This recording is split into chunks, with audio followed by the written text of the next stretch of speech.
I would just to bring everybody back to earlier this evening when we had the public gallery who were subsequently ejected. The voices of those people that were passionately trying to speak for what they believed in. Many of those teaching assistants and others there had their livelihoods greatly affected, which we'll know and appreciate that. There was councillors in here saying disgraceful behaviour, which may be the case, but we should recognise that these people really do need help. This should have been accounted for in the budget. To me, to eject them for the whole evening and everybody from the public gallery is a stifling democracy.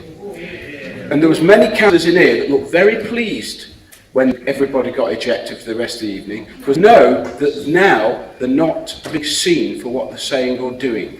Thank you, Madam Mayor. Good evening. This tonight was my first ever budget chair session, and well, what an eventful evening it was. The public gallery got ejected, and it pleased an awful lot of councillors because they knew then they would not under scrutiny. And they could carry on and do what they want to do. Stifling democracy yet again. That's all I saw this evening. What about you, Alan? Well, yeah, the people that were ejected, I feel that it's very undemocratic. They came to voice their opinion on the budget. They came to voice their opinion on their personal circumstances, teaching assistants and of the children that have been affected, disabled children, children with learning difficulties, and because they were loud and were not happy with Councillor Banwait, the mayor postponed the meeting and then ordered the gallery to be cleared. Now, unfortunately, there was lots of people in the gallery that weren't chanting, that weren't making a noise. They were also ejected. Yeah. That is very, very undemocratic. As far as the budget is concerned, we had a lot of debate about things. We had Mr. Banwait wanting to work with other political parties. However, unfortunately, every amendment that was put forward, and there was quite a few, all rejected by the Labour Party in the spirit of not working with the political parties.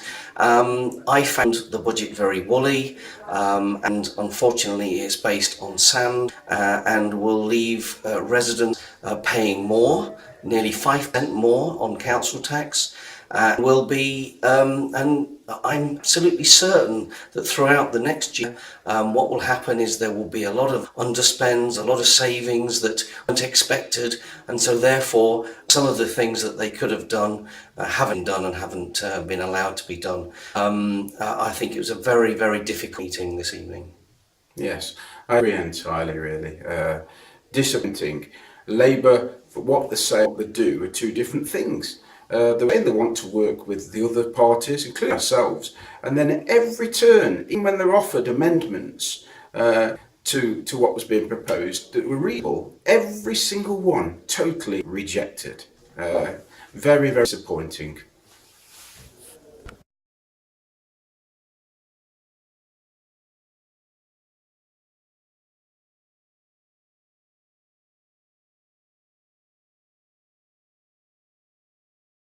Obviously, one of the concerns we have is that the Labour councillors are being very undemocratic at the moment. We have a meeting in March and a meeting in May, and they've effectively passed a motion stopping us from asking questions or putting motions to those meetings. One is the annual meeting that we had the Mayor making, and the next meeting is the meeting.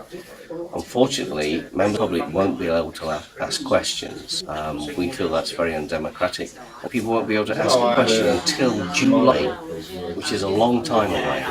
If you go to public gallery and you look over, the councillors will sit on the phones, they'll be passing sweets around like they're at some kind of children's party, they'll be talking to each other, they'll scream and shout at other councillors, they'll boo and shout other councillors down.